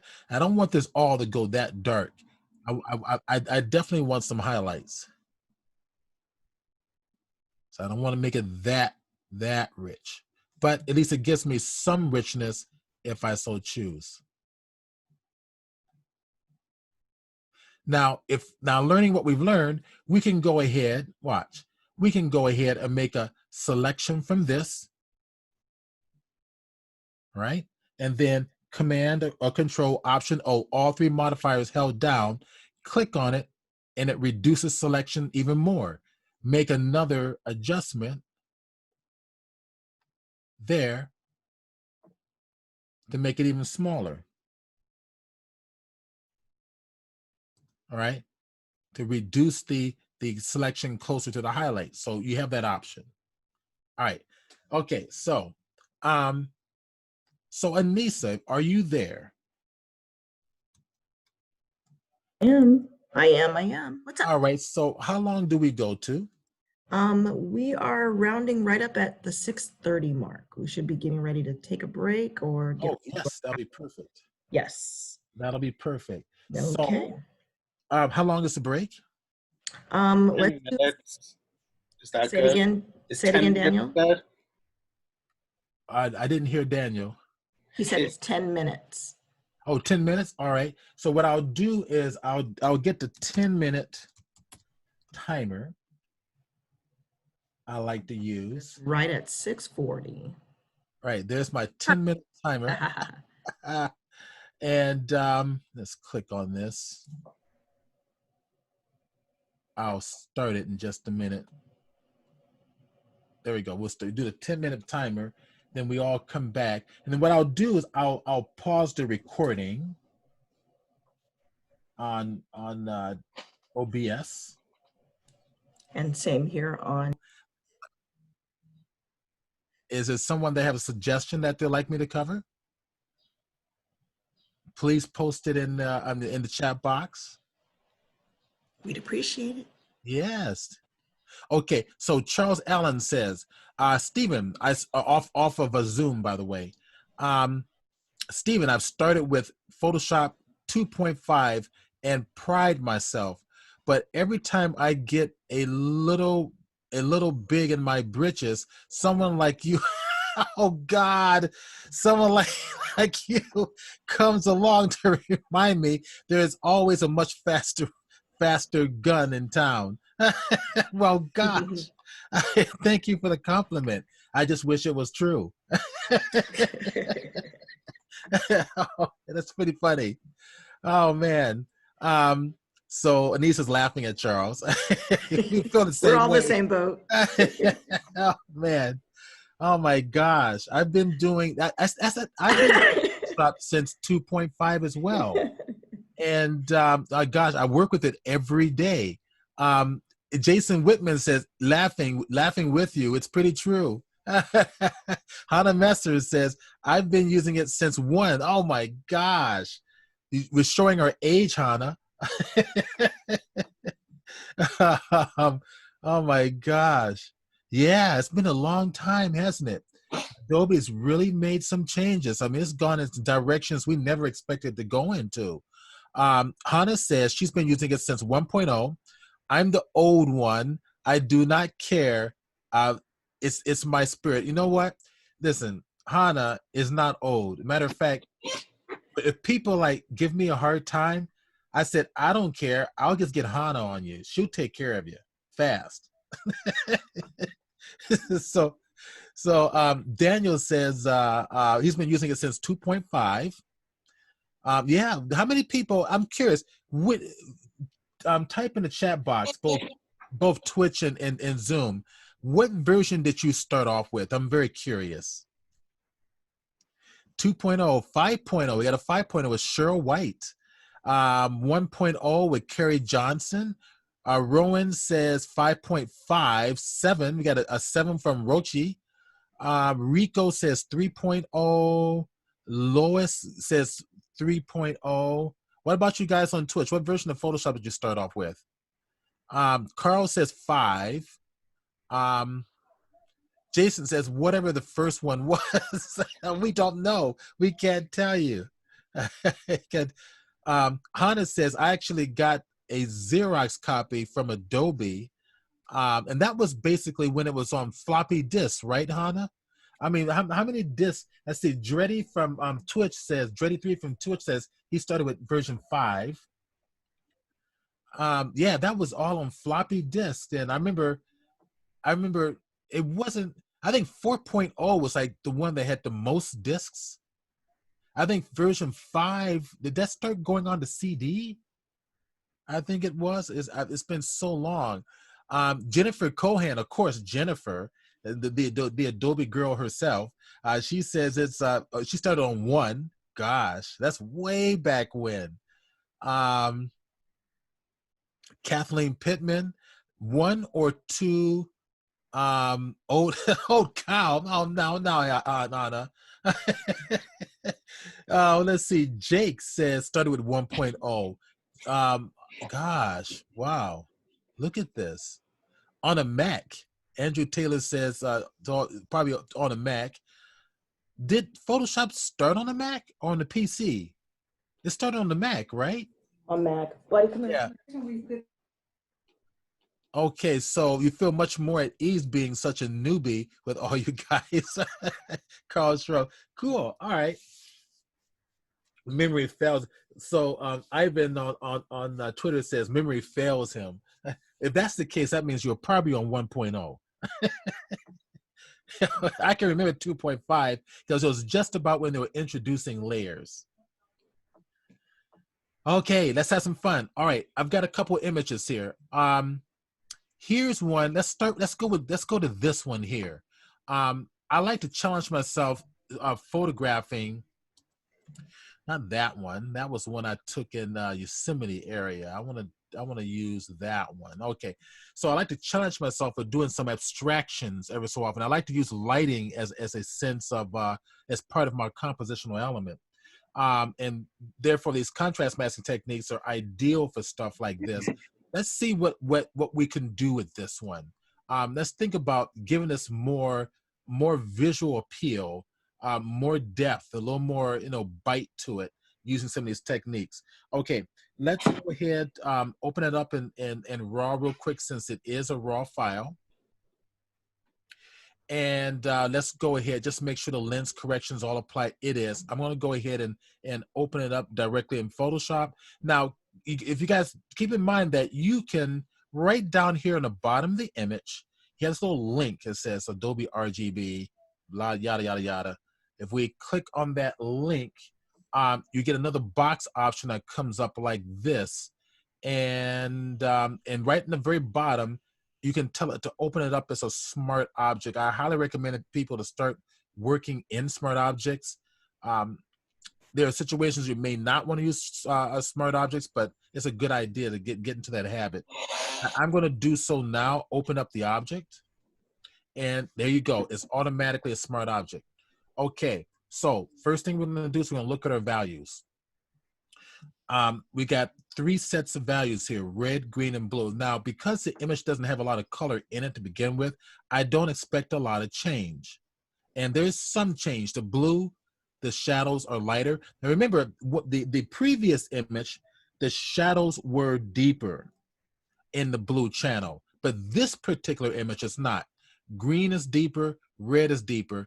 Now let's make a composite grayscale. So command click on the RGB channel. Once I have the selections, I simply give it a new mask there and take a look at, now look at that one, that's better. All right, so red and then the alpha, richer, green and then the alpha 1. Alpha 1 is still better. Blue and then the alpha 1. Alpha 1 is still better. I think alpha 1 is going to work here. There may be situations where a composite of the alpha 1 is not going to work, but in this particular case, it works well. Now, let's go ahead and create a clipping path from of the highlights here. So command click on that alpha channel, hold all 3 keys down, command click on the alpha channel, make a new alpha channel here, second icon from the left, and there. Okay, there it is. It's deeper. Okay, so what we're doing is we're isolating these brighter areas a little bit more from the shadows. Just so that I can experiment a little bit, I want to see how much more I can isolate the highlights. So command click on the alpha 2 that I've just created, hold all 3 keys down, and then click and release on alpha 2 to make it a to kind of intersect the cells. In other words, we're basically telling it to reduce the amount of values, white values that you're selecting, all right, and go to the more extreme white values. I don't know how it's going to look, but let's go ahead and target it. And there it is. Okay, so it really, what I'm seeing here is a possibility of just making these areas just a little bit brighter. I'm going to do that on this channel. I'm comparing it to this one, but this one here, the shadows come a little bit more. Here, the shadows stay down real low. So what I will do then is apply the image, and simply tell it to apply screen, just to bring up those brighter values. Now, what the screen is going to do, the screen blend mode only targets the bright values. It isn't going to target the darker values. So I'm going to do it one more time. Image, apply image. See how the brighter values are coming up? That's all I want, okay? It's a beautiful, it's a nice, beautiful selection of the highlights in this particular piece. So this is going to help me really give myself some depth here. So let's go over here and give it a mask. So command click on the alpha 3, and then let's go ahead to the curves, and then I've just created a mask. I'm also going to duplicate the alpha 2 channel.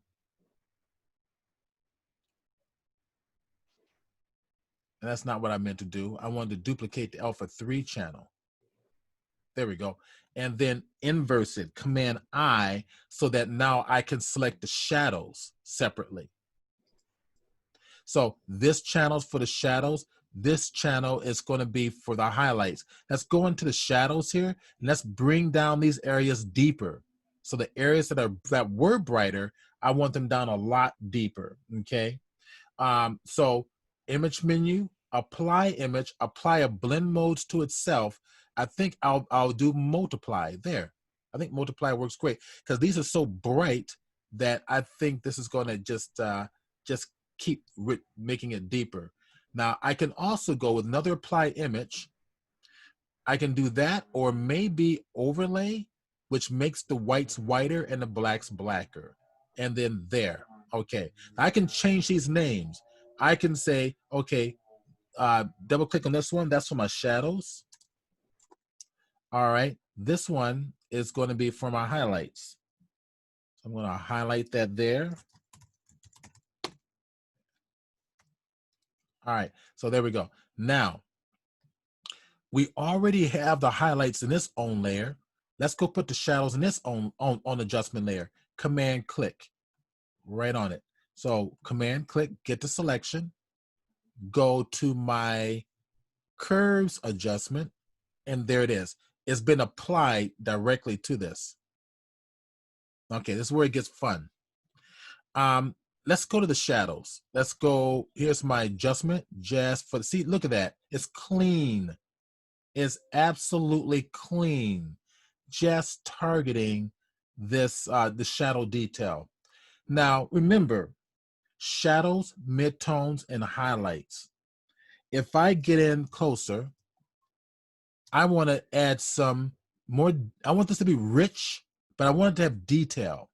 So in the curves, I'm going to say take those shadow details low, but bring up some of the brighter areas, and I'm going to determine just how far I want to go. So maybe I don't want to go so far down on the shadows. Just bring it up just a little bit, but just enough to bring a little more. I'm just playing around with these various values throughout the shadow regions in here. So I'm adding points to the curve to play around with this one, hoping to get a nice, there we go. I might want to take this side a little richer. So let's see if I kind of take, there we go, take that down a little bit more. That works. Okay, now we go over to the highlights, and let's see what can be done here. Just to see what's selected, I'm going to kind of move this around. See that? Look at that. Just like those areas, select those areas beautifully. I want to add contrast to this. Bring down the lower values like that. Yeah, we can see that all these lower values, little highlights right on the edges of each of these little shapes. Now let's take those highlights up a little bit. Right about there. Maybe bring it down. Bring it down a little lower in here. There we go. So just to kind of get your imagination going. See, that's the control that we have. You also can do this. Let's duplicate that highlight. Let's go, since the highlights here, okay, that's the highlights right here. Let's duplicate the highlights. You can also do this. Change the blend mode of that adjustment layer. So instead of normal, let's scroll down to see what happens as I mouse over each of these. Look at that.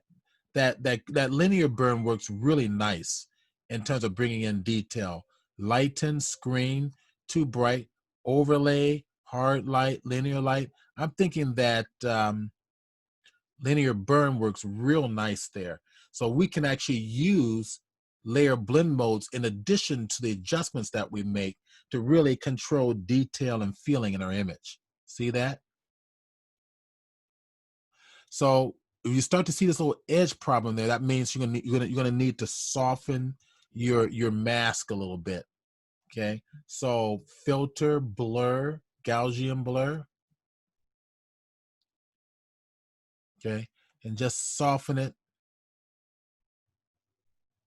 And each one's gonna have to be softened, by the way, but just kind of keep your eye on that. So is that helpful a little bit? I think that's an easy one to kind of do. Now let's actually go to something that might be a little bit more difficult. And while you're transitioning to a new image, a question that was asked is there any situation where you would not want to open an object or an image as a smart object? Um, I think, let me answer the question this way. Smart objects take more memory or more RAM.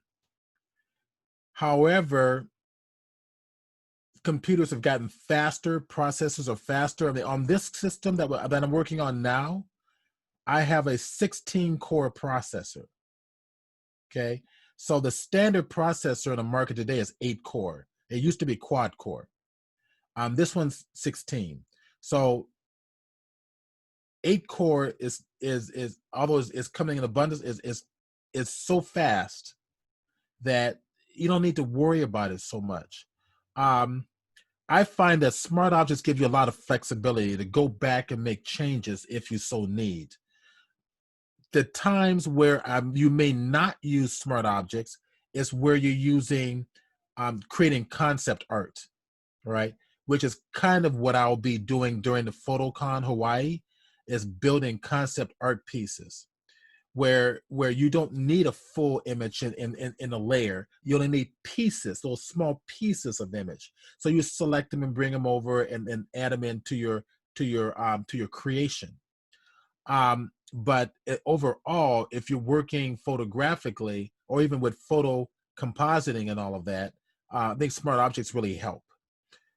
Do you have to? No, but one day you may want to come back to that image and realize, I really want to, make adjustments in size in certain areas of my work. Smart objects help you to preserve that detail for you to do so. Okay, so let's do one that's a little bit messier looking. Let's take a look at, that's the TIFF version. Let's see, this is the raw version. Yeah, there's the raw version. Let's take a look at that one. And this is like a snapshot. That's all it is.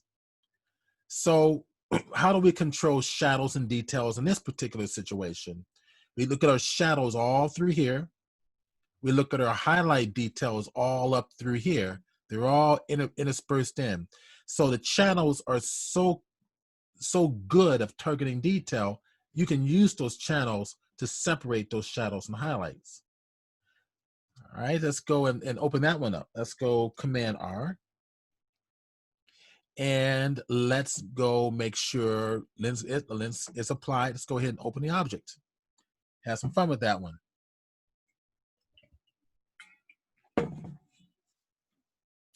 Okay. Now,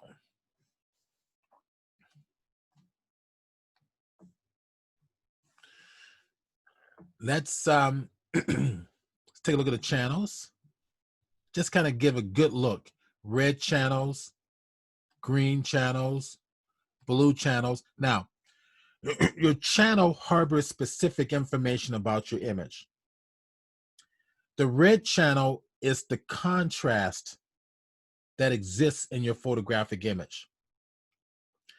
That's why you're seeing the red channel being more extreme in tones, brighter whites and darker blacks. Your greens harbors all the mid-tone information in your file.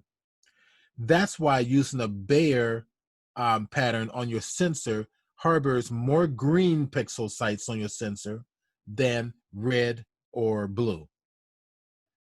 Your blue harbors is pretty much a lot of the ultraviolet light and the dust and crap in the atmosphere have a tendency to show up in the blue channel.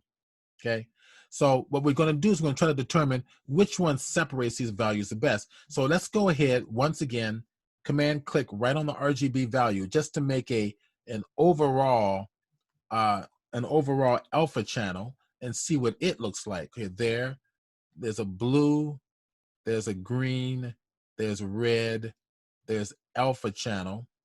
The alpha seems to do a little bit better once again. All right, so red and then alpha, green and then alpha, blue and then alpha. Okay. After a while, you won't even need to do this. You just look at an image and you'll know pretty much what to do.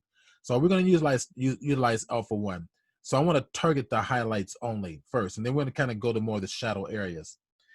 Command click on the alpha channel once again. Same process.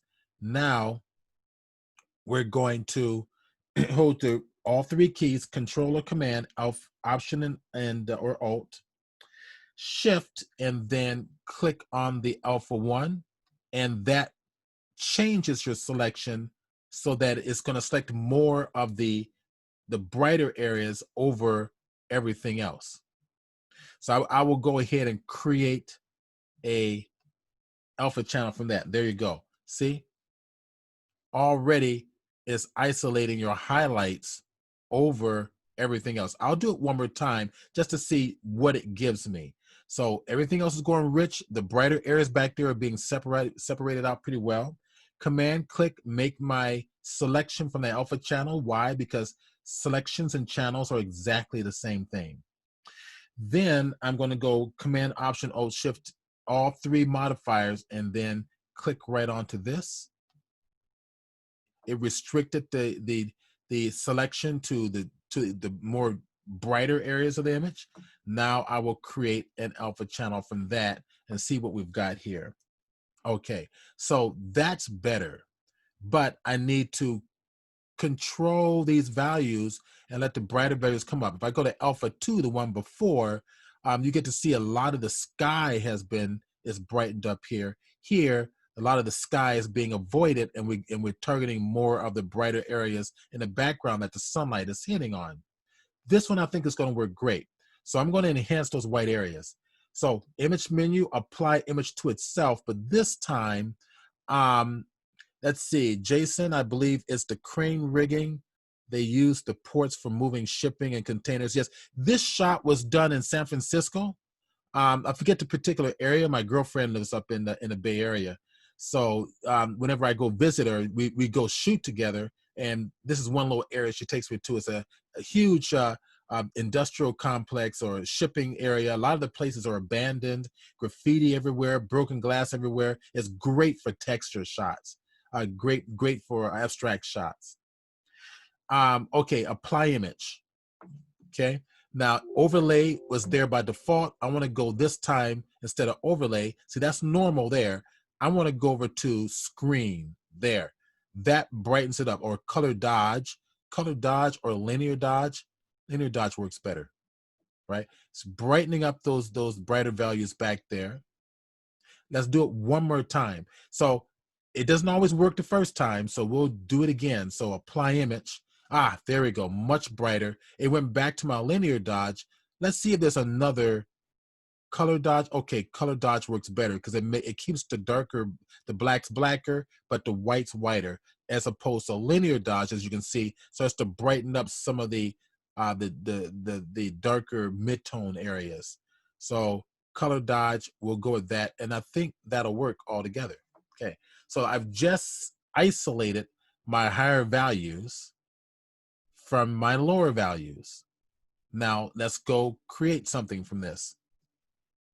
Command click on that, create a layer adjustment layer.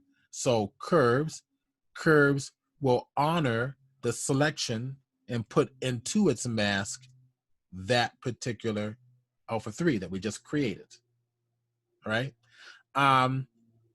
So now we can do several things. I can go immediately to my curves and start messing around with the values in this system, or I can come in here and play around with, let's go ahead and hit the F key and go to full screen.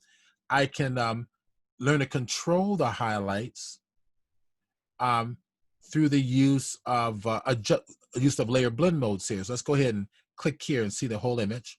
And let's see what we want to do with these highlights. If I want to bring the highlights down in value, I might use a blend mode of multiply. See, it just made it rich, a lot richer.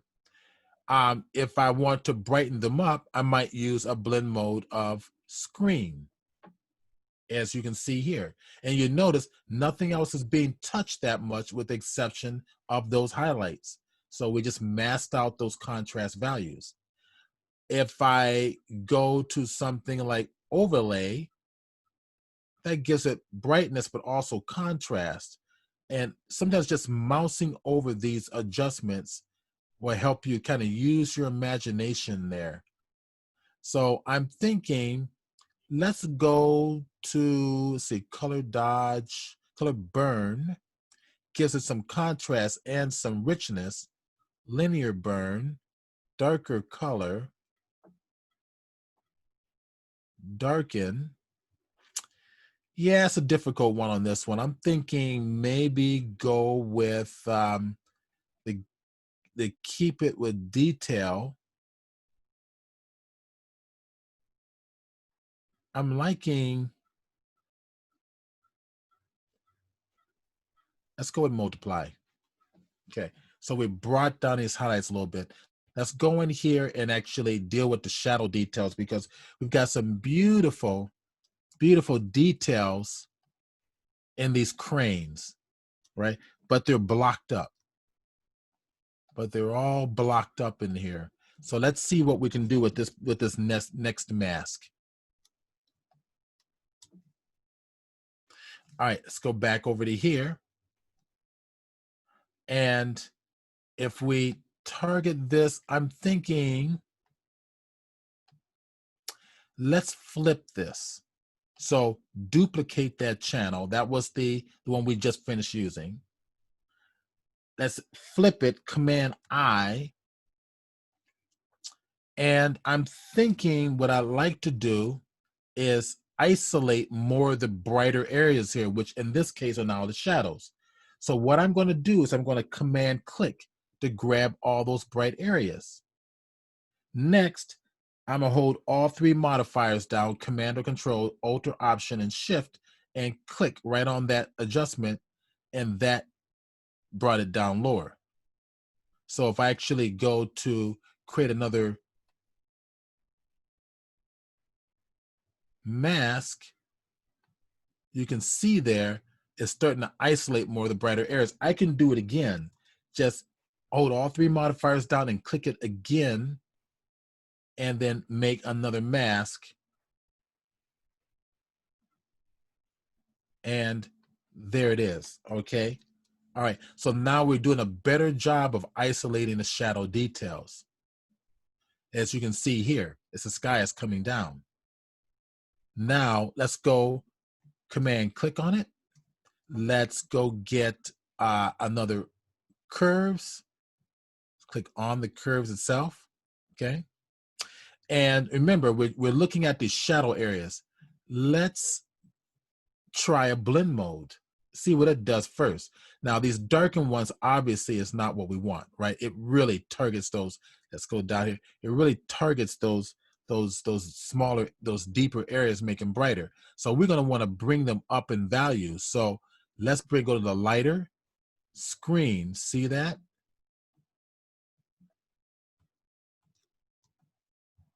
So I'm pulling out that detail. All right, I'm pulling out that detail. What if we go to something like color dodge? That contrasted linear dodge is not bad. I'm thinking, let's go to screen. See that? Pulls it out quite nice. All right, so we can still edit this mask. If I come over to here, target the mask itself. Remember, if I option click on the mask, this is what I'm getting. I can add a curves directly to this mask. In other words, Command M for curves, or image menu, adjustment curves. Bring this back around. And image menu, adjustment, go to curves. There we go. Bring that on over. And I can edit the mask directly here. So let's bring it back over this way a little bit more. So I can make the blacks blacker. Looks like the whites are fine. If I bring the whites up, keep them there, but make those richer tones just come down lower. All right? Then I can isolate the shadows a lot better.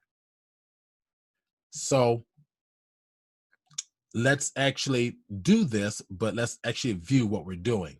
Click on the mask itself. Let's go to my image adjustment. Let's go to my curves directly. Let's see what the mask is going to do. So let's bring down the deeper tones. And as you can see, the sky is starting to become more richer, more isolated. And if I bring up the brighter areas, it helps to isolate just these shadow areas a lot more. So does that make sense? Looking at okay, so suggestions for protecting against solarization. I would say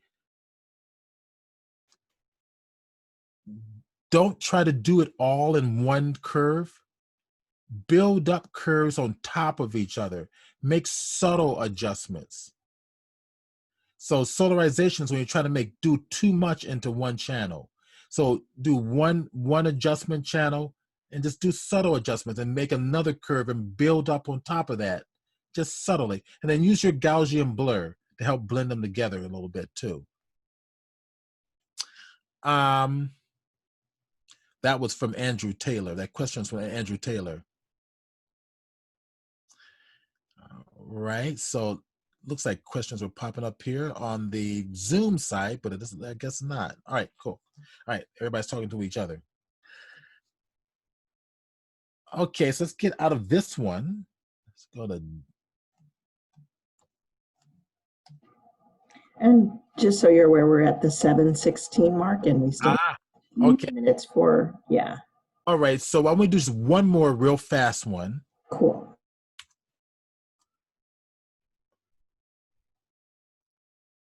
And then I guess we have to do the giveaway, right? Exactly. Okay. Okay. All right, let's go with this one here. Okay, let's just pull everything together that we've learned. That's already set, lens flare. Now, pull out the color. Color's in our way. We're starting in ACR. So we'll start in ACR, work this through ACR, then bring it into Photoshop and do a little more magic there. Let's get a little bit closer here. Go to my shadows look like they're a little bit blocked up in here, especially back in some of these little bit areas. So I'm going to pull out a little, pull up the shadows a little bit. And you can see, I'm starting to see strands of water coming through there. Some of these little shadow areas that I couldn't see before. Okay. So once I pulled out a lot of that shadow, now I'm going to push back in the lower values utilizing dehaze. Pull this down, richer, richer, richer. Okay, nice. Okay, that's looking a lot nicer. Maybe a little bit more. There we go. I'm liking this.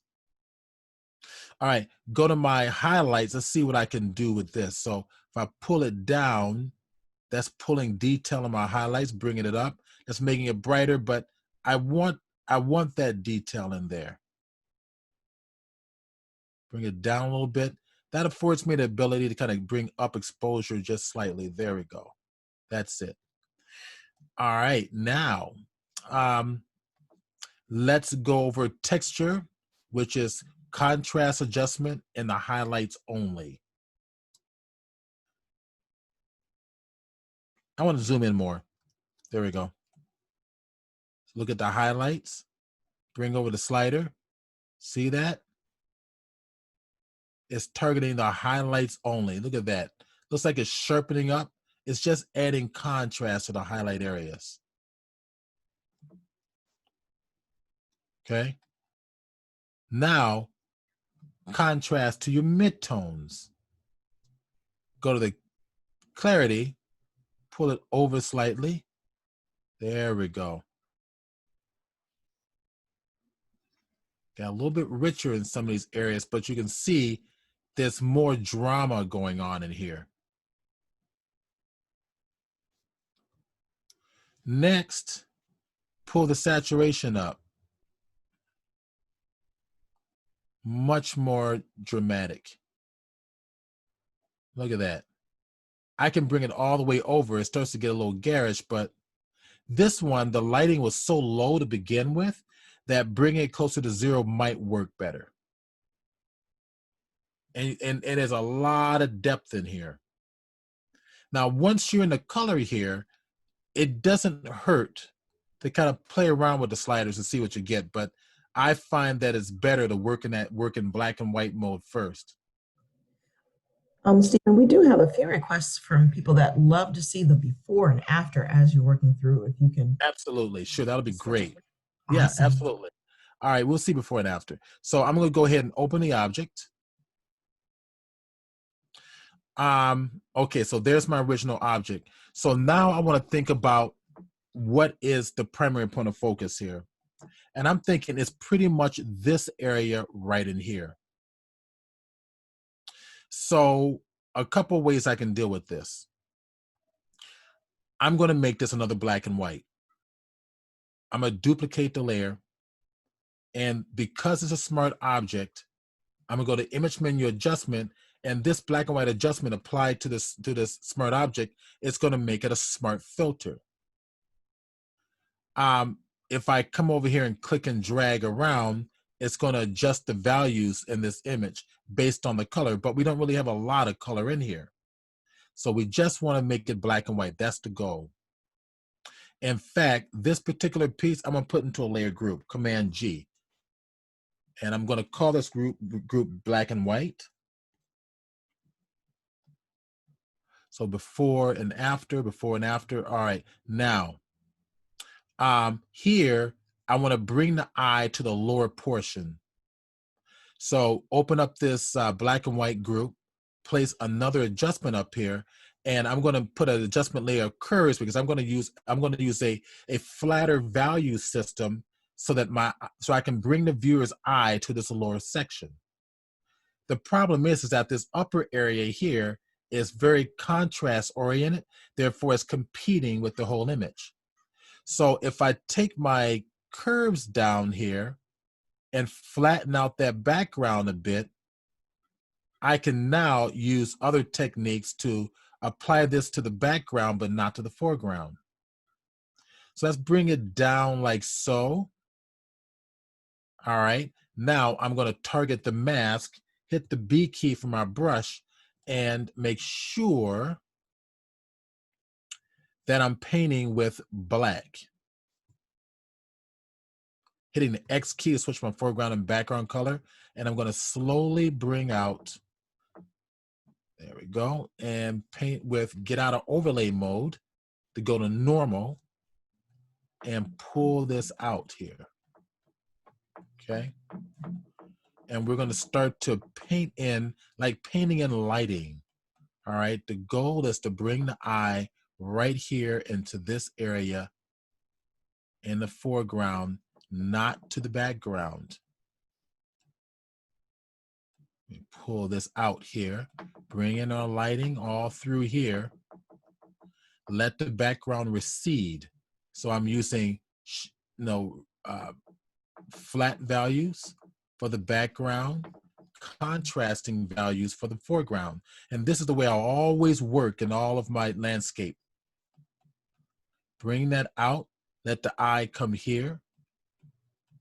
I might consider hitting the X key and bringing some of these highlights down just a little bit. All right, I can do it this way, or I go back and paint them out completely. Or I can use the other way where I actually go and take a look at the channels and determine which one of these channels. Now, since this is all in black and white, I can use any of these channels.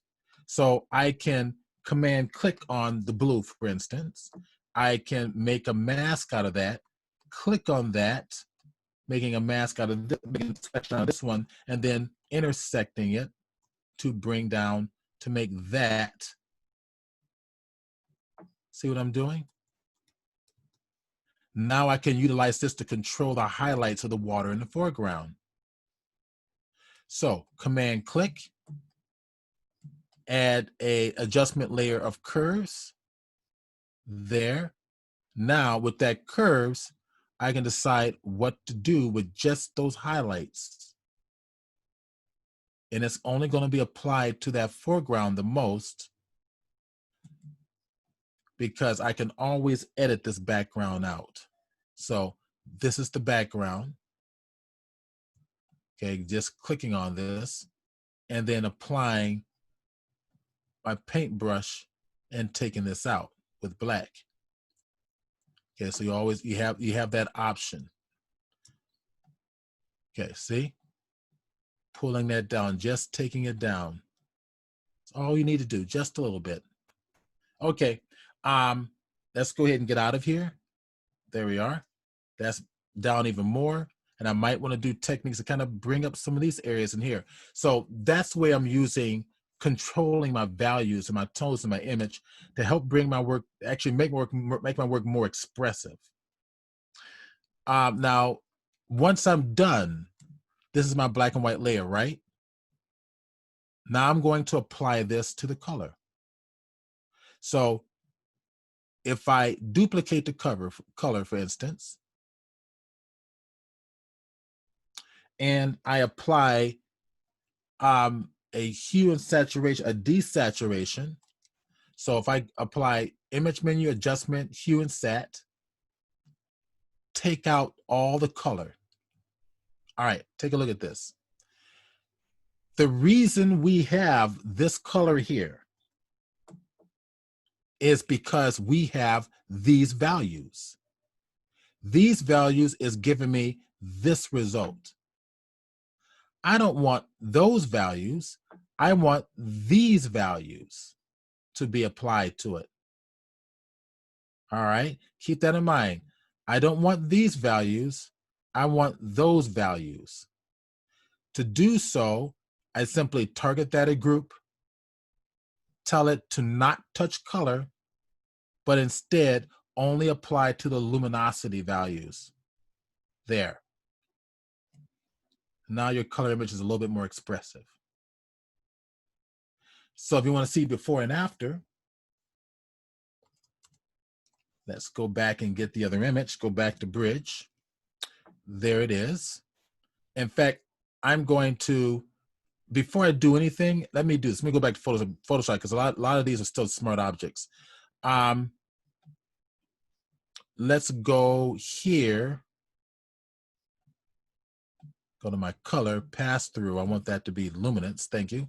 I'm going to go here and I'm going to just rasterize that layer. So it's no longer connected to the smart object.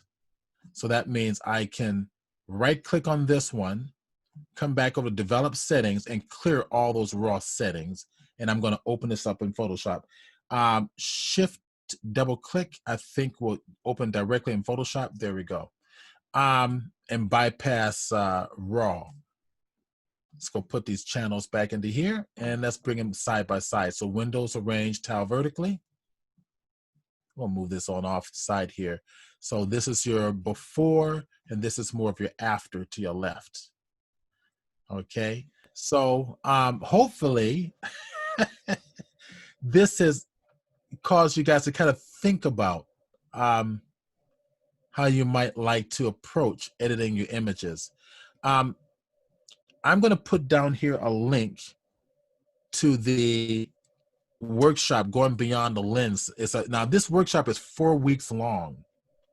So we meet once a week, 2.5 hours each week, but we're building something, we're creating something. We're going from scratch to build something completely different from the single image. And we're going to be applying a lot of these techniques. We're going to be applying a lot of brush techniques, a lot of compositing techniques to create something much more dynamic and interesting. So check that out. And I'm also going to place the link inside of Twitch. There you go. For everybody online. So this is probably a good time for questions because we're going to be going toward the giveaways.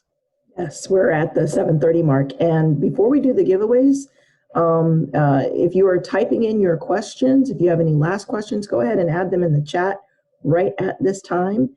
And I'm going to go ahead and give Stephen a huge thank you in advance and at the end to thank him for this wonderful presentation. Great questions, great commentary, great demo of all of the cool things that you can do with the tonal values, all the different techniques. I love that he incorporated in several of the Adobe tools and being able to see how those work and interplay together. So Stephen, thank you so